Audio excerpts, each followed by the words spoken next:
All right, today I'm going to show you how we prep this vellum wrap for print. Vellum wraps can be a little bit complicated, so I think how you design it makes a big difference in how you're able to print it as well.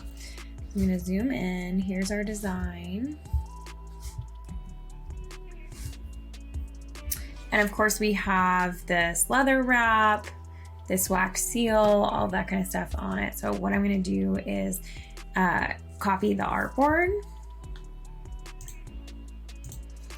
and drag it over. So this is just, you press Alt while you're dragging it and it will make a copy. And we've already saved this file as print ready. I've shown you how I prepared for print a lot of the other pieces of the suite if you want to check those out while you're here. Okay, so this is a vertical wrap. So in theory, it would need to be double the size of the invitation plus a little bit more for overlaps. This invitation is 8.5 inches.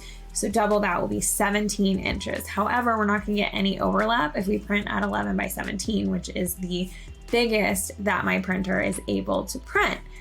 So what we're gonna do is cut the invitation a tiny bit smaller than 8.5. We'll actually cut it at 8.25. That way we're going to get some overlap. Okay, so first I'm gonna measure one thing here, which is kind of what we allowed for this blank space. And so that box is 1.22 tall.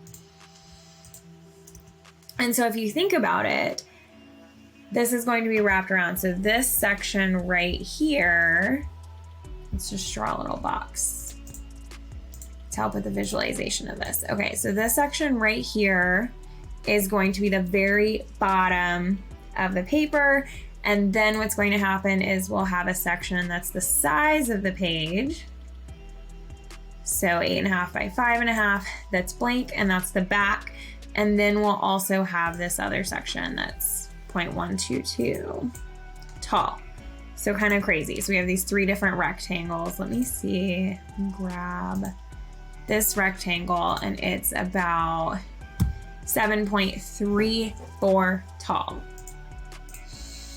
And then this is going to be one of the edges of our piece. What I'm going to do is just make the blank part a little bit bigger so that it overlaps. So this actually I made really easy to design on myself. So the very bottom of the vellum wrap is going to be this line right here. And I don't really need to pay attention to meeting anything up. So we're going to make this 17, which is as tall as it needs to be. I'm going to get rid of the little leather wrap that's going to be there. It's really cute.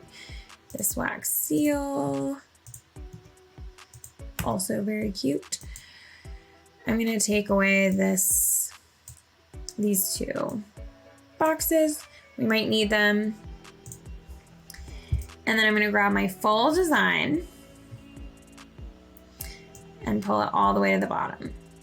And generally what you want to do is run a test of this, print it on a piece of paper, make sure it wraps around your invitation correctly. So I'm going to do that later as well. This one is already contained within a clipping mask. So in order to get the bleed, I'm just going to extend that clipping mask. This was when we were doing a totally different shape.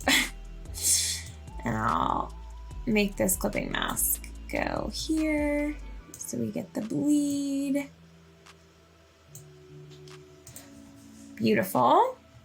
And then basically, so this will start a little above the bottom of the invitation. Then we'll have a section that's on the back. That's the entire size of the invitation. That part is actually blank. And then what is left over, which we'll wrap around, is going to be approximately the size of this box, which we saw before. So it's not quite as big as we made that box. I think we made that box a little bit bigger than we needed it to be anyway. But this one is still approximately 7.342. So this is the file that we're gonna print. Let me know if you have any questions. And while you're here, I hope you will check out some of the other videos. Specifically, we sent other pieces of the suite to print and did some videos on those. So I hope you'll check them out. If you are interested in becoming a stationery designer, our membership stationery school is linked below for you.